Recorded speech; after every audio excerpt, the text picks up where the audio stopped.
Right now, in the very moment you are looking at this screen, as your eyes move across each line of text, as your heart keeps beating without you paying attention to every single pulse, somewhere in an unseen realm that you cannot look into, your name has already been written in a record that no power on this earth can erase. The day you die is not a question of if, it is a question of when. And the most chilling truth is not that you will die, but that you do not know the exact moment when you will leave this world. It could be tonight. It could be tomorrow. It could be when you have not yet said one last "I am sorry," have not yet let go of one hatred, have not yet knelt down to make one final prayer. Have you ever imagined what the very last moment of your life will look like? Not on a hospital bed like in the movies, not in the arms of your loved ones like you still hope. It might be a very ordinary moment, so ordinary that you would never expect it to be the last time you see the light of the sun. Then it happens. No warning, no chance to prepare.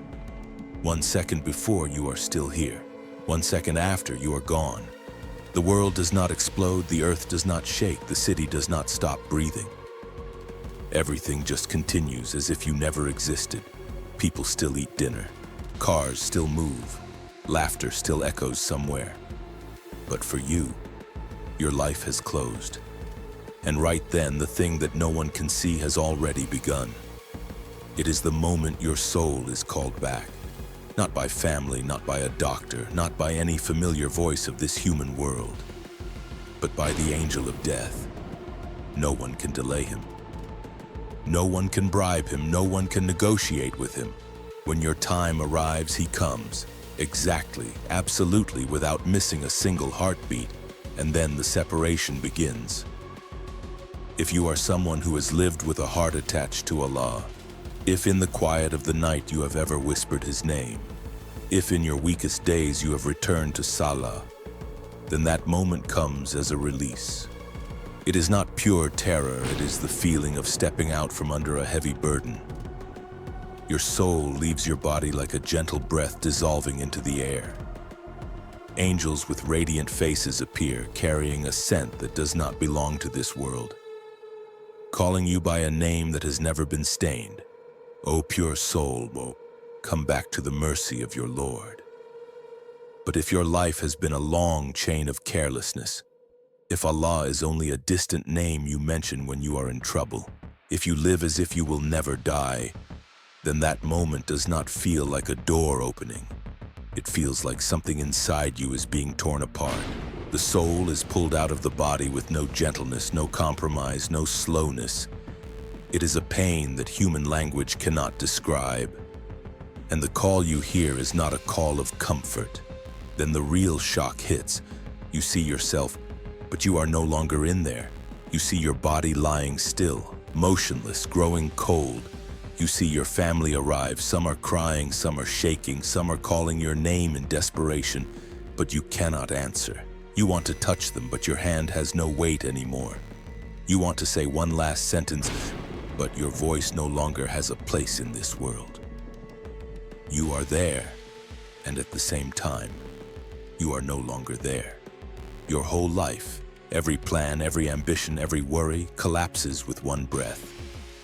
The house you used to call yours suddenly becomes a strange place. The money you accumulated becomes the property of someone else. The problems that used to keep you awake at night have no meaning anymore. In a single moment, the thing you used to call everything becomes nothing at all. And then you finally understand something that perhaps you never truly accepted in your entire life. This life is only a short visit. The place you are about to step into is the true, eternal reality. Welcome to Prophetic History Explained, where the truth is not told to entertain you, but to wake you up. If these opening words have made your heart sink a little, if you feel something stirring inside you, then subscribe to this channel right now so that you do not miss the content that can change the way you look at life, death, and the hereafter. Because the next moment may no longer belong to you, when the grave has been sealed shut, when the final footsteps of those who walked you to your resting place fade away and dissolve into the distance, you enter a silence unlike any darkness you have ever experienced in your life. There is no more light, no more sound, and no familiar human hand left in this world for you to hold. There in the cold earth, one first feeling comes to you: absolute loneliness. It is not simple sadness, it is not a clear fear. It is that overwhelming realization that you have truly been separated from everything that used to be called life. Yet the grave is not a place to sleep in peace. It is not a dark room where you quietly wait for time to pass. Right within that silence, a mighty event takes place that no one on the surface of the earth can see. A completely different reality begins to move around you. And then you feel a presence. It is unlike any form you have ever known. It is not a human being. It is not a beam of light. It is not any shape you can name. That presence carries a weight that would make a heart, if it still existed in a physical form, tremble. It is the moment that many souls have described with fear. Two angels approach, carrying the authority of a world that is not made of matter. They do not come to comfort. They do not come to pity, they come to question you, and each question is heavier than a mountain. You are raised up, not by human hands, but by a command that cannot be resisted. Then the questions echo not in a familiar sound, but as if they strike straight into the core of your existence. Who is your Lord? Not who did you claim to believe in? Not what did you used to say? But who is the one your life truly revolved around? Then the second question follows, cold and clear. What path did you live upon? Not the label you used to utter with your tongue, but the way of life that you actually chose day after day. And then the third question, who is your guide? Not the face you hung on your wall, not the name you memorized as a child, but who really shaped the way you love, hate, believe, and fear. 3 questions.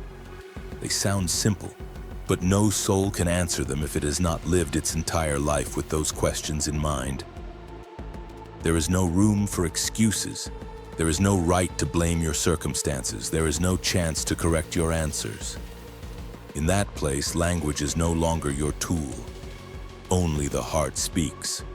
If your entire life has been a journey of returning to Allah, even with stumbles, even with weakness, even with confusion at times, then the answers do not flow from memory, they come out of you like breathing. You do not recite them, you confirm a truth that has already been carved into your soul. But if you have lived in neglect, if Allah has always been at the very end of your priority list, if prayer has always been pushed aside for when I have time, if repentance has always been postponed to when I am old, if Quran has been nothing more than background sound at funerals, then in that moment you will feel a terrible emptiness. You want to open your mouth, but every word evaporates. You try to remember, but your memory refuses to serve you. You mumble only to realize that you have lived your whole life like a blind person standing in the middle of the light. And then, the first door is opened. For the one who has lived with Iman, the grave is no longer just a cold mound of earth. It opens up like a vast field with no walls. Light pours into the place that just moments before was darkness. A gentle breeze that does not belong to this world passes through. And in the distance there is a scene that makes your heart tremble softly. Jannah. Not a blurry image, but a promise slowly turning into reality. For the one who turned his or her back on Allah, the grave does not widen. It clenches. Invisible walls close in as if the very space itself is trying to crush you. A narrow opening appears before you, not to paradise, but to Jahannam. Heat blows toward you, flames flicker in the distance. Despair floods in. The grave at that moment is no longer the end. It is the first sentence. There is no appeal. There is no postponement. There is no change. In this world, people can deceive one another. In this world, masks can cover what is real. But in the grave, you are only yourself. No titles, no roles, no costumes. Only a soul standing in front of the truth about itself. And there, for the very first time in your entire life, you cannot lie anymore. Not to other people, not to Allah, and worst of all, not to yourself. When the door of this worldly life has shut behind you, when the questions in the grave have either been answered or have choked in silence, the soul does not dissolve, does not sleep in a blank emptiness, and does not fall into some meaningless void like many people imagine. You step into a new realm, not this material world, and not yet the day of judgment. It is a thin but unbreakable barrier where worldly life can no longer reach, but the memories of this world have not faded away completely. This is Barzakh, the world of waiting, where every soul begins to feel the first consequences of the life it lived. In the first days after leaving this world, everything becomes strangely sharp and clear to the soul. There is no longer a heavy body, no longer the veils of material life, and the feelings in Barzakh are not vague. They are deeper than anything you have ever experienced. Time here does not move like the hands of a clock. One moment can feel longer than a year, and a whole span of years can pass like one breath. For the righteous, these first days in the grave are like a pause in a long journey, a stillness filled with peace. They feel a lightness they have never known before, as if the burden of life has finally slipped off their shoulders, replaced by a deep sense of secure rest. But for the souls that lived in forgetfulness and sin, those first days carry a very different color. There is no peace, no shelter, only a restlessness that has no name. It is the feeling of someone who has just awakened from a lifetime of sleep, only to realize that every chance has already passed. Fear does not crash down like a storm. It seeps in like poisonous mist, slowly soaking into the soul, making it yearn for something that will never happen again. To return to this world, just for one prostration, one moment of real repentance, one sincere prayer. And in this period, a quiet truth becomes clear. The thread connecting the living and the dead has not been completely cut. Even though hands can no longer touch and voices can no longer be heard, the soul still knows, still senses, still realizes what is happening in the world it left behind. The whispered prayers of family members do not evaporate into meaningless emptiness. They arrive not through sound, but through light. Every dua is a thin ray of light that pierces the darkness of the grave. Every verse of Quran that is recited becomes a cool breeze that passes by the place where the soul resides. Every act of charity given on behalf of the deceased carries a comfort that words cannot express. Many people wonder, does the soul see its family? Does it know who is crying, who has forgotten, who still remembers its name every night? The stories passed down in tradition and generations of memories suggest that in these early days, the soul often feels this connection more clearly than at any other time. Not like a wandering ghost, not like a restless spirit, but like a person standing at the edge of two worlds, looking back at the place they left and toward the place they have not yet entered. And then come the dreams. For the living, they may seem like mere images while sleeping. But many people wake up with the strong feeling that they have actually met someone. Some souls appear with a calm face, surrounded by gentle light, bringing a peace that makes the living weep with relief. Others appear with deep sadness, with a longing gaze, as if they want to say something that human language cannot carry. Not every dream is a message from the unseen. Many dreams are simply memory and grief taking shape. However, there are dreams that carve themselves into the heart of the dreamer, completely unlike ordinary dreams. And in those moments, the one who wakes up understands that what they just saw was not just imagination. During this time, the soul does not drift aimlessly. It settles in Barzakh, slowly becoming familiar with a form of existence that no longer has hours and schedules, and no longer has the distractions of the world. For the righteous, it is a phase of hopeful waiting, like a traveler resting under the shade of a cool tree before continuing toward a promised land. For the one who did wrong, it is a time of anxious waiting, when every passing moment seems to weigh heavier on the heart. And in these first 40 days, every good thing that the living send is not just a ritual.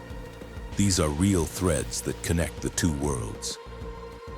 They are proof that even death cannot make love meaningless.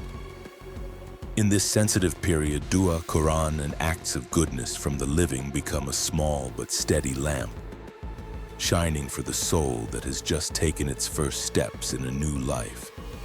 A life with no calendar, but full of truth. Because 40 days after leaving this world is not just a cold number. It is the time when the soul begins to shape its experience in the grave. And it is also the time when those who are still alive are reminded that what they do is not pointless. Every prayer reaches the place it needs to reach. Every act of goodness is recorded. Every moment of remembrance has real weight in a world that no human eye can see. There is a moment in every person's life when it seems like every door closes at the same time. It is not when you lose your job. It is not when you fail. It is when you are laid down in the ground and covered with handfuls of cold soil. At that moment, people usually think that everything is over, that a human being is finished. But in the world that the physical eye cannot see, a completely different truth is unfolding. Not every door is closed. In His limitless mercy, Allah does not let the soul enter the grave in complete abandonment. He leaves narrow paths of light, small passages between two worlds through which love, prayers, and acts of goodness can still pass. In the teachings of the Prophet, there is a reality that makes humanity wake up. When a person dies, their actions come to a stop, like a pen being placed down. But Allah does not cut off all hope. He allows 3 streams of reward to continue flowing even though the body is lying still in the grave. These are the rewards of ongoing charity, beneficial knowledge, and a small heart called a righteous child that keeps calling upon Allah for his or her parents. These 3 sources of light are not symbols, and they are not just beautiful words to comfort those who are still alive. They are real currents of energy flowing from this world into the next. Every time a coin is placed in the hand of someone in need with the intention of benefiting a deceased person, it does not disappear into nothingness. It is carried, not by the wind, not by memory, but by angels whose duty is to record and deliver. When a child closes his or her eyes at night and whispers a dua for their parents, that whisper does not fall into silence. It crosses space, crosses the grave, and arrives at its destination. When a student continues to live by knowledge that a teacher once taught, every good deed born from that knowledge echoes back to its source, like light returning to the one who first lit the lamp. Imagine a soul in the grave, not frightened by darkness but by loneliness, not trembling because of cold, but because of waiting. And then, in that silence, a stream of light appears. It is not blinding, but it is enough for the soul to realize that it has not been forgotten. An angel approaches and says words that no worldly gift could ever match. Your son has just prayed for you. Your daughter has just given charity on your behalf. Your student has just lived by what you once taught. For the soul, this is a continuation of life. It is proof that death has not erased love. It is the feeling of being remembered in a world where the voices of loved ones can no longer reach. It is a warmth that does not come from fire but from hearts. It does not come from the sun but from Iman. But there is another side, more painful than any physical punishment. It is when the soul looks back at this world and sees no light coming toward it. No dua, no sadaqah, no Quran. No sign that anyone still remembers its name in their prayers. That emptiness cannot be measured in time. It is heavier than darkness, deeper than a long night. Not because Allah is absent, but because no one is calling your name while turning toward Allah. When Allah allows the deeds of the living to reach the souls of the dead, He is not only granting mercy to the deceased, He is also teaching the living a profound lesson. Love does not die with the body. The grave is not the end of the relationship between you and the ones who loved you. It simply changes its form. In the past, you brought them a bowl of food. Now you bring them dua. In the past, you warmed them with a blanket. Now you warm them with sadaqah. In the past, you spoke to them with your voice. Now you speak to them through Quran. And Quran, more than any worldly gift, becomes a special source of light in the grave, not because of its melody, but because it is the speech of Allah. Every ayah that is recited with the intention of benefiting the deceased becomes a heartbeat of light. It not only illuminates, it shelters. It not only comforts, it protects. In a place where all material wealth is useless, every verse of Quran has a value far beyond anything that was ever stored up during this worldly life. These three streams of reward, charity, knowledge, and righteous children, are not mentioned by accident. They are tied to the way a person lives. The way you give while you are alive continues to shape your world after you die.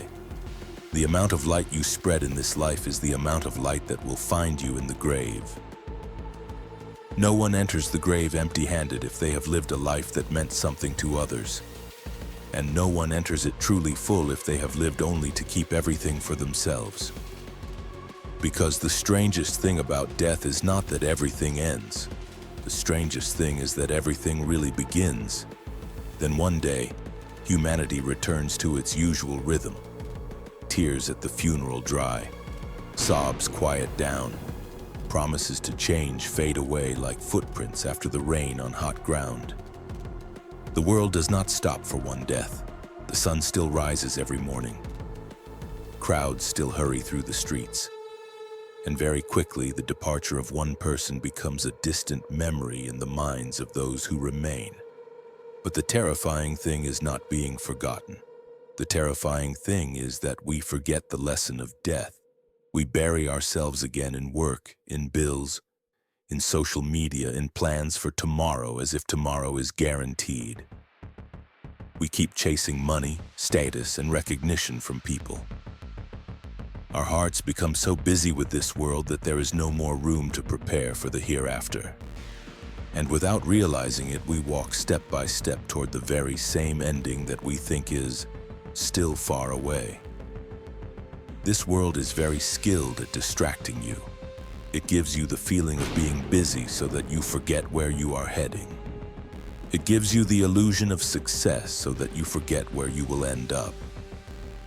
It hands you shiny things so that you forget what is waiting for you beneath the ground. And while you collect every dollar, every connection, every title, your grave does not care. In the grave, there is no resume. There is no list of achievements. There is no follower count. There is only you and what you brought from this life. You do not bring your clothes. You do not bring your house. You do not bring your bank account. You only bring the way you lived. You only bring the way you prayed. You only bring the way you treated Allah and His creation. And this is where you must ask yourself, if tonight you were lowered into your grave, what would you bring with you? The prayers you skipped? The repentance you delayed? The opportunities you wasted? Or would you bring a heart that still owes a great debt to Allah? Death does not come to scare you. Death comes to wake you up. It does not steal life from you, it strips away the illusion. It tears down the curtain that this world has hung in front of your eyes. In front of the grave, no one is acting anymore. No one can perform. No one can pretend. Only the truth remains, standing alone. Your real legacy is not written on paper. It is not locked inside a will. It is not stored in a safe. Your legacy lives in the hearts of those who were touched by you. It lives in the du'as that are made after you no longer can speak. It lives in the money that is given in your name. It lives in the knowledge that is passed on from you to the next generation. And it lives in the simple, stumbling prayers of the children you taught to call upon Allah. No wealth follows you into the grave. No title opens any door for you. Only Iman keeps you standing firm. Only good deeds make your steps lighter. Only sincere repentance opens the door for you to return. And the most beautiful thing of all is that Allah has not closed His door to you as long as you are still breathing. The door of Tawbah is still open. The door of Dua is still open. The door of Rahmah is still open. As long as your heart is still beating, you still have a way back. So do not wait until the day people pray for you. Start praying today. Do not wait until others give charity on your behalf. Give charity now while your hands can still move. Do not wait until your name is spoken in a farewell prayer. Call upon the name of Allah while you still have a voice. Live as if today is the last gift you are given. Pray as if there is no tomorrow. Love Allah as if nothing in this world is worth losing the chance to meet Him. Because when your day comes, there will be no request for an extension. There will be no appeal form. There will be no opportunity to fix anything. There will be only one thing that remains with you in the darkness of the grave: the way you lived under the light of Allah. If you feel something awakening in your heart, then join the Prophetic History Explained community to continue exploring deep knowledge about the hereafter, Barzakh, the prophets, and the powerful lessons that history of prophethood carries for our awakening.